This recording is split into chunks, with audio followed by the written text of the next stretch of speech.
सांगतात की हे सुग्रीवजी महाराज हे अयोध्येचे राजे रामप्रभू आहेत। अयोध्येचेच नाही तर संपूर्ण भूमंडलाचे राजे आहेत आणि त्यांच्या धर्मपत्नीचं कोणीतरी अपहरण करून नेलेलं आहे आणि आपल्या सीता मातेच्या शुद्धीकरिता ते या वनामध्ये वनवन भटकत आहेत। आपण त्यांच्याशी मैत्री करावी आणि मैत्री करून त्यांना सीता मातेच्या शुद्धीकरिता सहकार्य केलं पाहिजे। आणि त्यावेळेला रामप्रभूचा हात सुग्रीवजी महाराज आपल्या हातामध्ये घेत आहेत। हनुमंतराय त्यांच्या दोघांचं मिलन करून देत आहेत, पण मिलन करून देत असताना सांगतायत की सुग्रीवजी महाराज हातात हात देऊन जो केला जातो तो करार होत असतो आणि संस्काराने जो संपन्न होतो त्याला मैत्री संस्कार, त्याला सोहळा म्हणतात।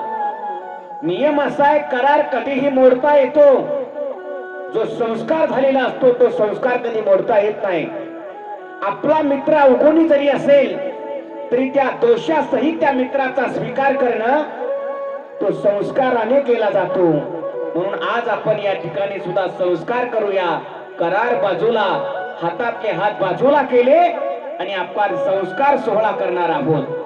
मग कसा करायचा तर सुग्रीव महाराज पाठीमागे उभे आहेत, रामप्रभू समोर उभे आहेत आणि मध्ये अग्निकुंड प्रज्वलित केला आणि त्या अग्निकुंडाला सुग्रीवजी महाराज आणि रामप्रभूंना घेऊन हनुमंतरायानं प्रदक्षिणा मारलेली आहे। ती प्रदक्षिणा मारल्याच्या नंतर अग्नीच्या साक्षीने हनुमंतरायांनी सुग्रीवजी महाराज आणि रामप्रभूंचं मित्रत्व करून दिलेला आहे।